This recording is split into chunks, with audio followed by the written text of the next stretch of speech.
2300 hours. I had frequently indulged in intoxicating substances for enlightening purposes. Only to surmise Datura anoxia would be appropriate as another endeavor. I have acquired much insufficient knowledge of such a substance, and its historical use. I read the book The Teachings of Don Juan, which in this book personified Datura as an entity. This sprit then was deemed an ally. Thus forth I constantly make reference to this demon creature, sprit, and entity as the ally. It is redundant to state in chronological order the events that occurred, due to the lack of the ally. Thus I shall attempt to insinuate the truth and magic of it. Though I am obliged to summarize. I consumed Datura seeds about 200 or so by thoroughly chewing, along with MDMA. Nonetheless, this all took place at approximately 2300 hours. I then ventured to my associate's abode only to disembark to the beaches. And as we proceeded, I believe it was 12:30, I was utterly oblivious to time. And the first and last thing, and our creature/entity I saw were the ally. 0:30. I was so peculiarly enthralled by the encounter of the ally, he dashed in front of me from the bushes. He gazed upon me, as though being a separate entity in this so inconceivable existence. I recoiled in his putrid repugnancy. His insidious features petrified me so. And as yet he lingered beyond my so fragile grasp, mocking me. This demon-like creature is perhaps a reflection of myself, or perhaps the universe, or the incarnation of hell. I was, and still am utterly distraught by this majestic impression. He approached me leaping from the vague infinity ambient to us both. At that moment I entered a subconscious trance. Within this I was incapable of breathing, only attentively speculating. This must be the ally, Don Juan spoke of. I pondered. Thus forth I shouted the name Mescalito, and it was in vain. Sagaciously he stalked me with his timid fragile frame, and unexplainable small head. Although I was most certainly oblivious as to how he truly appeared from beyond his malicious gaze, I was spellbound, dumbfounded by his presence, and as yet horrified to the extent of petrifaction. He vanished as though acknowledging this distress. Though not to assist me, merely to tantalize me further. Upon his departure I remained unmoved for a lengthy duration of time, simplistically conjuring was this ally? 01 to 3 o'clock. As I progressed throughout my journey, I had encountered innumerable obscure disgusting creatures. Men and women emanated this unfathomably abhorred appearance. Then so acquiescently, so majestically discreet did this insidious cryptic creature emerge once again. As did he glare violently and frightened me. I desired to consult with my factious friend Daniel, to which I presumed I was in a crowd of 6. Nonetheless I addressed the issue in a besotted incoherent manner.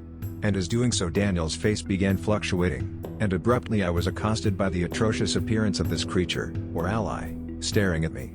Instead of compulsive fright, perplexity enveloped me. Immediately I screamed insolubly audible. And the ally diminished, only to follow me and lurk. Now I surmised that perhaps upon encountering the ally, instead of striking forth and concluding my life, he desired to obliterate my conception of existence, and incite insanity. Thus forth I infer perhaps all these repugnant disgusting creatures were merely bodies to which the ally manifested and accentuated to frighten me. Briefly, and certainly the most significant of events ensued. As I was walking towards the beach I impulsively stopped, only to have this enthralling desire to gaze at Daniel again. In which I did, and saw the shadow consume his body. And then suddenly the ally grabbed my shoulders and contained me. He just watched me. I was so appalled and petrified beyond human conception. Though I had this impulse to mimic his actions, as did he, it was a reciprocal manipulation. Also described in The Teachings of Don Juan, I am now incapable of recollecting the vivid image of this ally, but in that moment I was hypnotically mesmerized.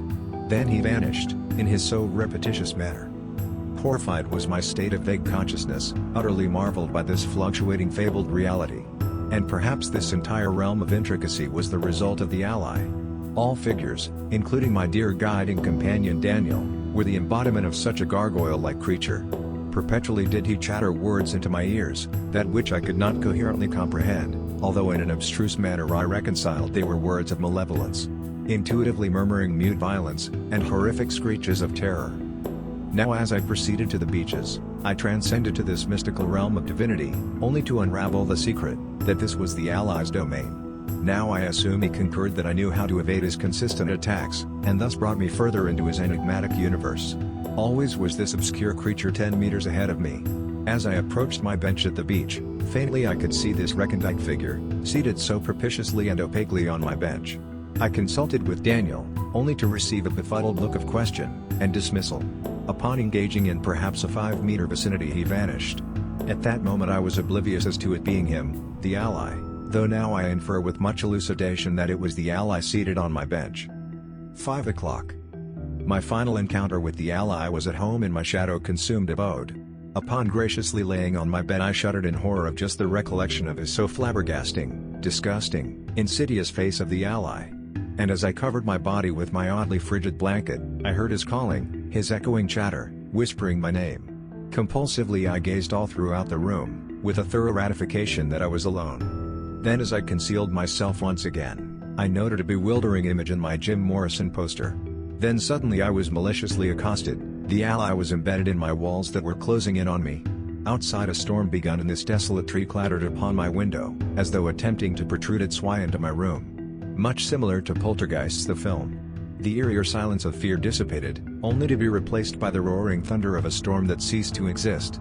I then screamed beyond human comprehension. And it was as though the ally also detected this, and induced a silhouette puppet show displaying on wall. I dismayed all occurrences, and upon closing my eyes to hide, I felt an exasperating slithering figure crawling on me. 5:30. Impulsively I jolted up and thousands of bugs enveloped me. For I was encumbered by insects, that may have been there to cause harm. And then a large centipede traveled up my body and into my ear. Inciting insanity, I struggled extraneously to rub them off, though it was in vain. This ensued for a few moments, when meticulously an albino snake slithered on me.